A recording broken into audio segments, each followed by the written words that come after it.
किसी समय की बात है, एक राजा ने अपने दरबार में पंडित जी को पूजा पाठ के लिए बुलाया। पूजा के बाद राजा ने पंडित जी से 3 जटिल सवाल पूछे। 1.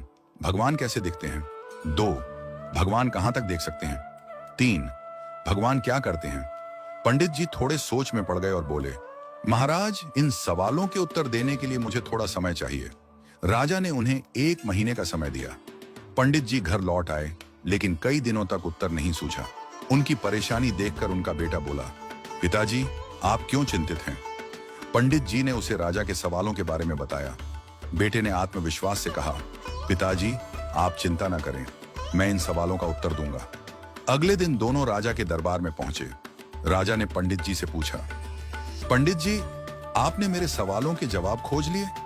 पंडित जी ने कहा, महाराज, मेरे बेटे ने इन सवालों के उत्तर देने का जिम्मा लिया है। राजा ने पूछा, तो बताओ, पहला सवाल, भगवान कैसे दिखते हैं? पंडित जी के बेटे ने मुस्कुराते हुए कहा, महाराज, कृपया एक कटोरी दूध मंगवाइए। दूध लाया गया। लड़के ने उसमें अपनी उंगली डालकर घुमाना शुरू कर दिया। राजा ने चौंक कर पूछा, यह क्या कर रहे हो? लड़के ने शांत स्वर में कहा, महाराज, क्या आपको इस दूध में मक्खन दिख रहा है? राजा ने सिर हिलाया और कहा, नहीं। लड़के ने उत्तर दिया, मक्खन इस दूध में ही है, लेकिन उसे निकालने के लिए दही जमाकर मथना पड़ता है।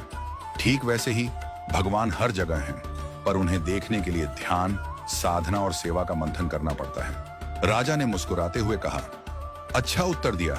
अब बताओ, भगवान कहां तक देख सकते हैं? पंडित जी के बेटे ने कहा, महाराज, कृपया एक दिया मंगवाइए और उसे जलाइए। दिया जलाया गया और उसकी रोशनी चारों ओर फैल गई। लड़के ने पूछा, इस दिए की रोशनी कहां तक जा रही है? राजा ने कहा, यह तो पूरे कमरे में फैल रही है। लड़के ने उत्तर दिया, ठीक वैसे ही भगवान की दृष्टि की कोई सीमा नहीं है। जैसे इस दिए की रोशनी हर दिशा में फैलती है और सब कुछ देखती है, वैसे ही भगवान भी हर जगह सब कुछ देख सकते हैं। राजा ने संतुष्ट होकर कहा, बहुत अच्छा उत्तर दिया। अब बताओ, भगवान क्या करते हैं? पंडित जी के बेटे ने मुस्कुराते हुए कहा, महाराज, कृपया कुछ देर के लिए अपना सिंहासन मुझे दे दीजिए और आप नीचे बैठ जाइए। दरबारियों में खुसर पुसर होने लगी, पर राजा को जिज्ञासा थी, इसलिए उसने उसे सिंहासन पर बैठने की अनुमति दे दी। लड़का सिंहासन पर बैठकर बोला, महाराज, अब देखिए, अभी तक आप राजा थे और मैं आपकी प्रजा था, लेकिन अब मैं राजा हूं और आप मेरी प्रजा हैं। यही भगवान की लीला है।